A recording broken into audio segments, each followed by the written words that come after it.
নমস্কার বন্ধুরা, কাকলির হেসেলে তোমাদের সবাইকে আরো একবার অনেক অনেক স্বাগত। আমি কাকলি মুখার্জি। আশা করি তোমরা সবাই খুব খুব ভালো আছো। যেরকমটা লাস্ট ভিডিওতে আমি তোমাদের সাথে শেয়ার করেছিলাম যে আই ওয়াজ প্রেগন্যান্ট। তো গত 26শে ফেব্রুয়ারি আমার বেবি হয় নিউজিয়াতে, নিউ টাউনে আমাদের এখানে। তো তারপর থেকে বলতে পারো যে আমার পক্ষে আর সম্ভব হয়ে ওঠেনি, কারণ আমি আমার মাদারহুডটাকেও ভীষণভাবে এনজয় করছিলাম, এখনো করে যাচ্ছি। এবং সত্যি কথা বলতে কি আমার পক্ষে একদম এই লাইফটা হঠাৎ করে এতটাই বিজি হয়ে গেছে যে সময় করে উঠতে পারিনি যে নতুন ভিডিও আপলোড করার। যাই হোক, অনেক দিন বাদে আজকে তোমাদের দীর্ঘ 3 মাস 4 মাস বাদে তোমাদের সাথে আবার আমার কথা হচ্ছে। তো কথা না বাড়িয়ে আজকে তোমাদের সাথে শেয়ার করবো একটা খুব সুন্দর একটা মাছের রেসিপি। তো চলো কথা না বাড়িয়ে রেসিপিটা স্টার্ট করে দেওয়া যাক। নিয়েছি পোস্ত, কালো এবং সাদা সর্ষে কিছুটা করে নিয়েছি, স্বাদ মতো নুন, সামান্য একটু চিনি ব্যালেন্স হয় যাতে, আর কয়েকটা কাঁচা লঙ্কা। আমি এগুলোকে একসাথে বেটে নেব। এর সাথে আমি নিয়ে নিয়েছি কিছুটা নারকেল, আমি খোসা ছাড়িয়ে নিয়েছি, দিয়েছি টক দই। আমি সবকিছুকে একসাথে বেটে নেব। এখানে 5-6 পিস মতো আমি ভেটকি মাছ নিয়ে নিয়েছি। এবার একটা গ্রাইন্ডার জারের মধ্যে আমি পোস্ত, সর্ষে, নুন এবং বাকি সমস্ত কিছু, কাঁচা লঙ্কা, দই সবকিছু একসাথে দিয়ে আমি সুন্দর একটা মিহি পেস্ট বানিয়ে দেব।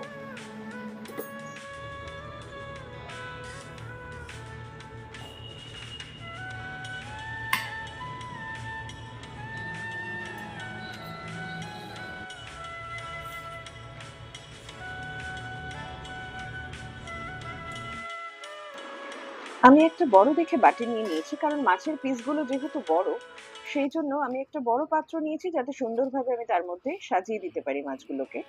তো এবার আমি এর মধ্যে বেটে রাখা মিশ্রণটা নিয়ে নিয়েছি, নিয়ে নিলাম সামান্য একটু হলুদ, এবং ভালো করে আমি মিশ্রণের সাথে হলুদটাকে মিশিয়ে নেব।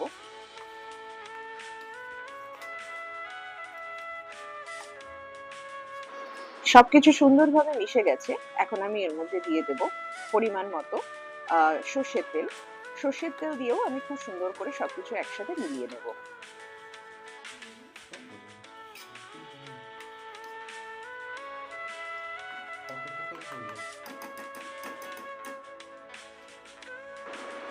এবার একে একে মাছের পিসগুলো দিয়ে খুব ভালো করে মাছের গায়ে মিশ্রণটাকে আমি কোট করে নেব, বা সর্ষে পোস্ত বাটাটাকে আমি ভালো করে কোট করে দেবো যাতে মাছের সর্বত্র ভালো করে লেগে যায়।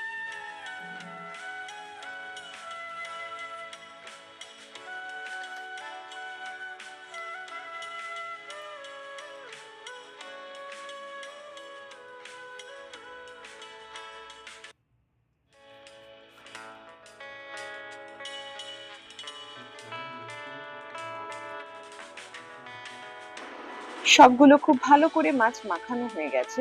এখন আমি উপর থেকে একটা একটা করে কাঁচা লঙ্কা মাছগুলোর উপরে দিয়ে আরো কিছুটা সর্ষের তেলের উপর থেকে স্প্রিঙ্কল করে দেব।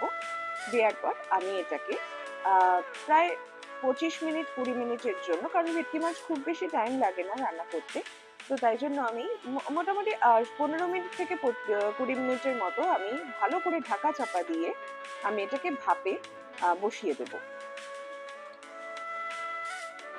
একটা বড় পাত্রের মধ্যে আমি পরিমাণ মতো জল দিয়ে দিয়েছি। এখন একটা ঢাকা চাপা দিয়ে আমি এই জলটাকে ফুটতে দিয়েছি। জলটা ফুটেই গেছে।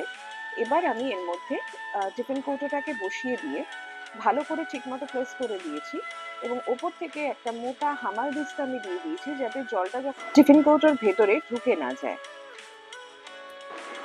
আফটার 20 to 25 মিনিটস চলো দেখে নেওয়া যাক কেমন হয়েছে। কেমন লাগছে দেখতে? অসাধারণ না? গরম ভাতের সাথে জাস্ট জমে যাওয়া একটা ফাটাফাটি রেসিপি কিন্তু।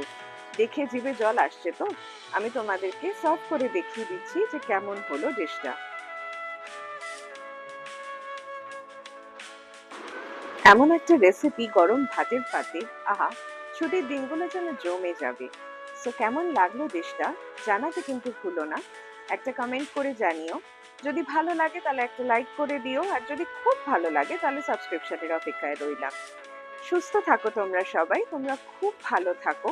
আত্মীয় স্বজন প্রিয় পরিজনদের নিয়ে খুব শান্তিতে আনন্দে তোমাদের দিনগুলো কাটুক। দেখা হবে খুব শিগগিরই একটা নতুন রেসিপি নিয়ে নতুন একটা ভিডিওতে। চেষ্টা করবো এবার থেকে রেগুলারলি তোমাদেরকে যাতে চ্যানেলে আমি আপলোড করতে পারি নতুন নতুন ভিডিওস, নতুন নতুন রেসিপিস নিয়ে। ভালো থেকো তোমরা সবাই, সুস্থ থেকো। দেখা হবে খুব শিগগিরই একটা নতুন ভিডিও নিয়ে, নতুন একটা রেসিপি নিয়ে। Till then, bye bye all.